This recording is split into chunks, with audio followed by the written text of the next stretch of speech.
할렐루야. 네, 우리 하나님 말씀 같이 보겠습니다. 요한복음 4장 28절에서 42절까지의 말씀.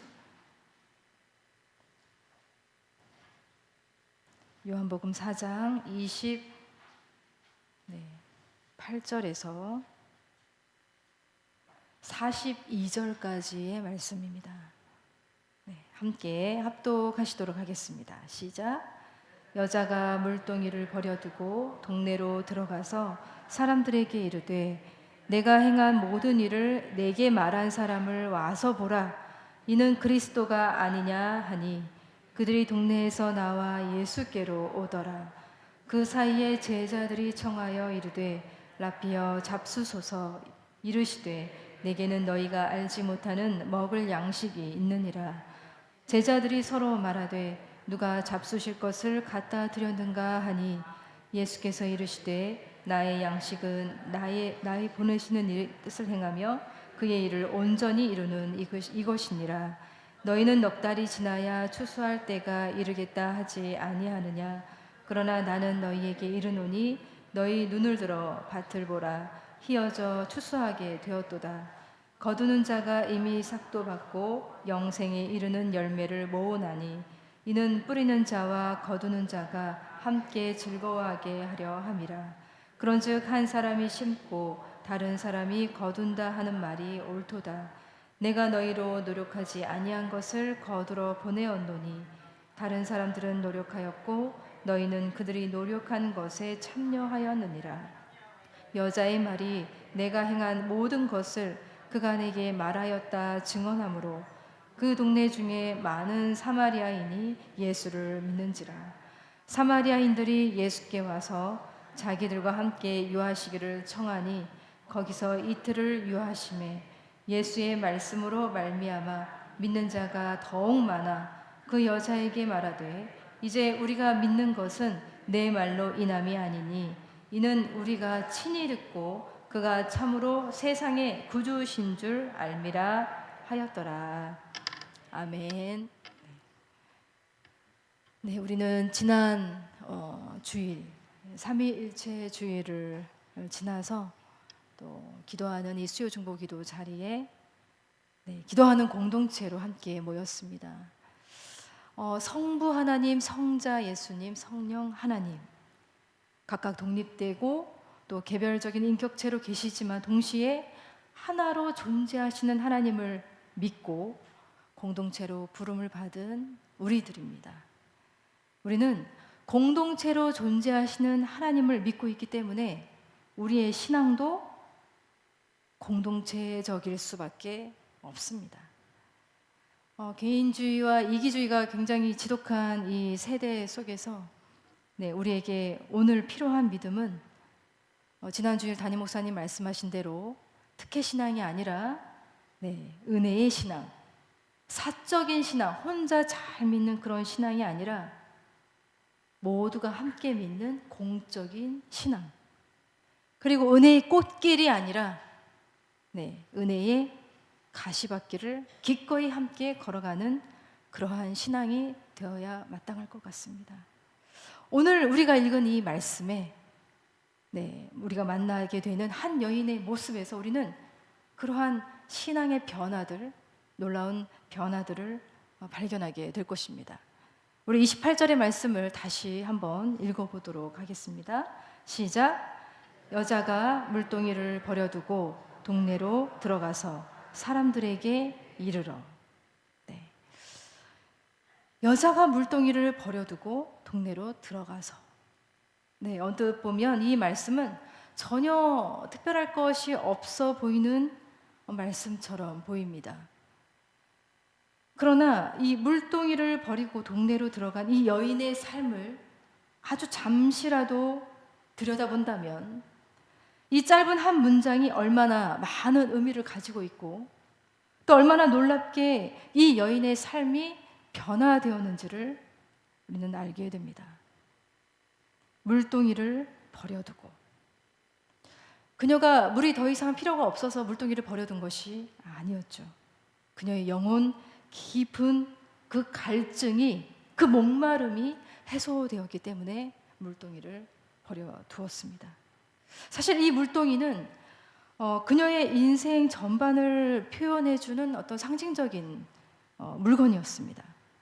매일 정오가 되면 가장 뜨거운 태양이 내리쬐는 바로 그 시간, 아무도 다니지 않는 그 거리를 그 여인은 걸어 다니면서 그 시간이 되어서야 밖으로 움직이고 또 이 물을 깃기 위해서 우물물을 찾아갔었습니다. 그런데 바로 그날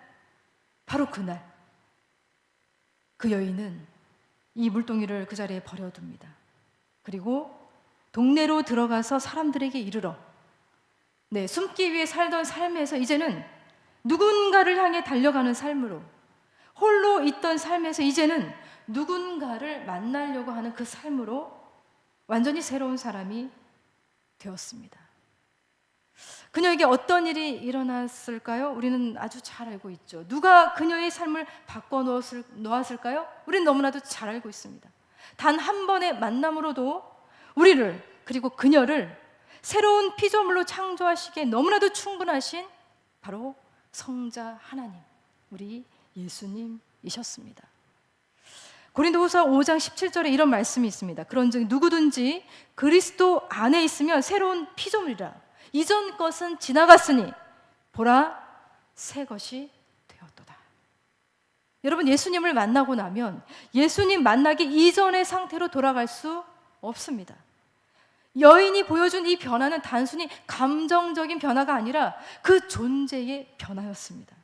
그리고 이 모든 일의 시작은 그녀에게 있었던 것이 아니라 그녀를 만나주신 예수님으로부터 시작이 된 것이죠.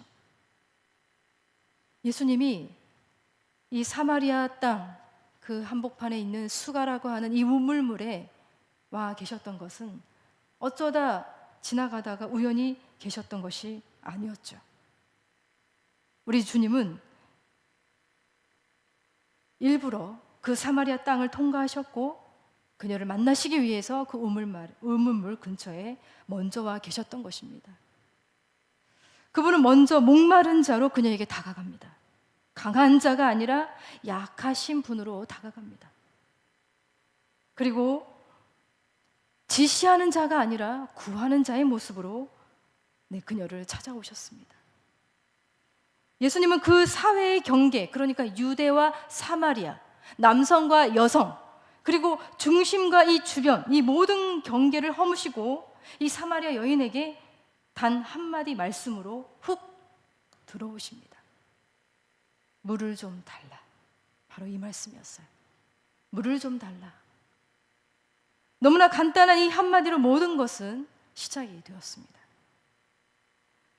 아주 단순한 요청처럼 보였지만 사실 이 말씀은 그 여인의 모든 벽을 깨어버리는 하나의 출발점이 되었습니다. 예수님은 이 말씀을 하시고 난 다음에 10절에 이렇게 말씀하십니다. 우리 한번 10절의 말씀을 같이 읽어볼까요? 요한복음 4장 10절입니다. 시작. 예수께서 대답하여 이르시되 내가 만일 하나님의 선물과 또 내게 물 좀 달라 하는 이가 누구인 줄 알았더라면 내가 그에게 구하였을 것이요 그가 생수를 내게 주었으리라. 여러분, 방금 전까지 물을 달라고 하셨던 그분이 이제는 자신이 물을 주시겠다고 말씀하고 계십니다. 그리고 그 물을 마신 자는 영원히 목마르지 않을 것이고 그 물을 마신 사람은 그 속에서 영생하도록 솟아나는 샘물이 될 것이라고 말씀하셨습니다. 여러분, 목마르십니까? 아직도 목마르십니까? 우리는 주님이 주시는 물을 마셔야만 해결될 수 있는 사람들입니다. 그 속에서 영생하도록 솟아나는 그 샘물을 우리 여러분 모두가 누리실 수 있기를 축복합니다. 영원한 샘물 되시는 예수님이 바로 이 자리에 함께하고 계십니다. 그렇게 주님은 성큼성큼 말씀으로 그녀의 세계를 향해서 전진하고 계셨습니다. 그녀는 알고 있었어요. 자신이 얼마나 목마른 영혼이었는지, 자신이 아무리 노력해도 아무리 갈망해도 자신의 영혼 깊은 곳에 채워지지 않는 그 텅 빈 마음을, 그리고 끝없는 갈증이 있음을 그녀는 알고 있었습니다. 그래서 그녀는 늘 사랑에 굶주려 있었고 사람에 굶주려 있었습니다. 그런 그녀를 너무나도 잘 알고 계셨던 우리 주님은 말씀하고 계십니다. 계속해서 말씀하고 계세요. 그분과의 대화는 계속해서 놀람이었고 당혹스러움이었습니다. 마치 여러 겹으로 둘러싸인 자신의 존재를 한 겹씩 한 겹씩 벗겨내시는 그런 분과도 같았습니다. 그리고 그녀를 가장 당혹스러운 질문으로 몰아가셨습니다. 가서 내 남편을 불러오라. 누구나 다 알고 있는 사실이었지만 누구에게도 말하고 싶지 않은 그 부끄러운 사실, 자신의 그 부끄러운 삶, 감추고 싶은 비밀이었죠. 아마 이러한 비밀들은 그녀뿐만이 아니라 우리 모두가 다 가지고 있을 것 같습니다. 그녀 자신의 모든 존재가 우리 그분 앞에서 완전히 발가벗겨진 것처럼 자신의 과거, 자신의 현재, 그리고 지금의 모든 것을 알고 계시는 그분 앞에 그녀는 거짓말을 할 수가 없었습니다. 나는 남편이 없나이다. 그녀는 정직하게 토로합니다. 그런 그녀에게 예수님은 어떠한 정죄도 어떠한 판단도 하지 않고 계십니다. 오히려 그녀를 부드럽게 다루시면서 그녀에게 예배에 대한 말씀을 하십니다. 하나님이 어떤 예배자를 찾으시는지도 말씀하고 계십니다. 그래서 4장 23절의 말씀 제가 읽어드리겠습니다. 아버지께 참되게 예배하는 자들은 영과 진리로 예배할 때가 오나니 곧 이때라. 아버지께서는 자기에게 이렇게 예배하는 자들을 찾으시느니라. 저는 이 대화 속에서 예수님이 왜, 이 여인이 갑자기 왜 예배에 대한 이야기를 했는지 사실은 이해할 수가 없었습니다. 오랜 시간 동안 이해할 수가 없었습니다. 그런데 곰곰이 생각해 보니 예배야말로 그녀가 자신의 삶을 다시 온전하게 시작할 수 있는 새로운 삶의 문이었다는 사실을 깨닫게 되었습니다. 여러분, 우리의 삶을 새롭게 열어가고 싶으십니까? 그러면 우리는 예배해야 합니다. 예배의 자리를 통해서 우리는 우리의 존재가 새롭게 빚어지는 하나님의 전능자의 손길을 경험할 수 있게 될 것입니다. 그리고 예수님은 거기서 결정적으로 자신이 누구신지를 밝히고 계십니다. 이렇게 말씀하고 계세요. 내게 말하는 내가 그라. 내게 말하는 내가 그라. 자, 이 말씀은 바로 자신이 사마리아인들도 유대인들도 오랜 선지자들의 예언대로 그토록 갈망하고 기다리는 구세주, 참 그리스도이심을 이렇게 직접적으로 온전하게 드러내면서 말씀하시는 거예요. 내가 바로 너가 기다리는 그리스도다. 너희들이 기다리고 있는 그리스도가 바로 나다. 예수님이 그렇게 말씀하십니다.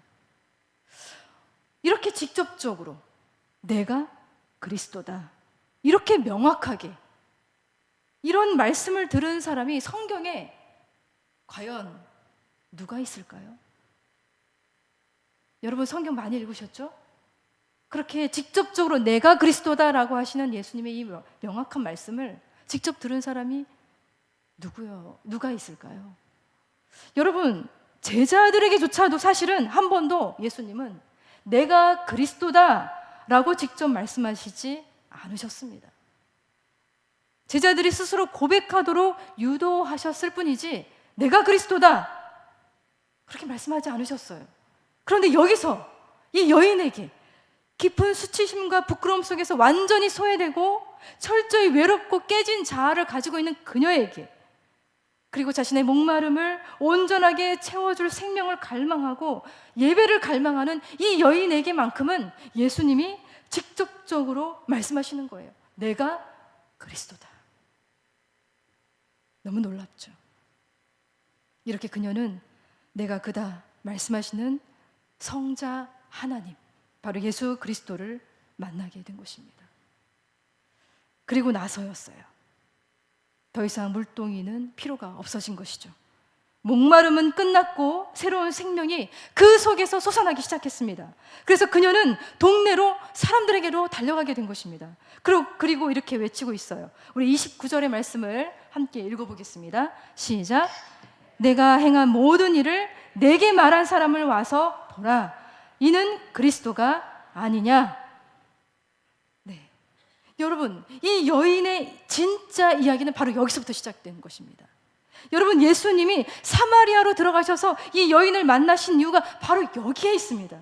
내가 행한 일, 내가 행한 모든 일. 사실 이 말은 너무나도 부끄러운 고백이 아닌가요? 자신의 어두운 역사, 드러나지 않기를 바랐던 그녀의 과거를 말하고 있는 것입니다. 그러나 이제 그녀는 그것을 자신의 입으로 직접 사람들 앞에서 과감하게 말하고 있습니다. 오히려 자신의 과거를 동네 사람들에게 그리스도를 증언하는 자산이 되게 하고 있는 것이죠. 그녀는 놀랍게도 자신이 행한 모든 일을 다 드러내도 괜찮을 만큼 그리스도를 알리고 싶어 했습니다. 그녀는 그저 어떤 지식을 깨달은 사람이 아니라 예수님을 온전히 발견한 사람이었기 때문이에요. 여러분, 밭에 감추인 이 보화를 발견한 사람의 그 기쁨의 이야기가 마태복음에 기록이 되어 있죠. 그리고 극히 값진 진주를 발견한 어떤 사람의 기쁨이 우리 성경 말씀에 기록이 되어 있습니다. 그런 사람들처럼 자신이 가지고 있는 전부를 다 팔아서 그것을, 그 보화를, 그 진주를 얻으려고 하는 사람인 것처럼 이 여인은 참된 생명이신 주님을 얻었고 그분을 발견한 그 기쁨으로 사람들에게 다가가고 있는 것입니다.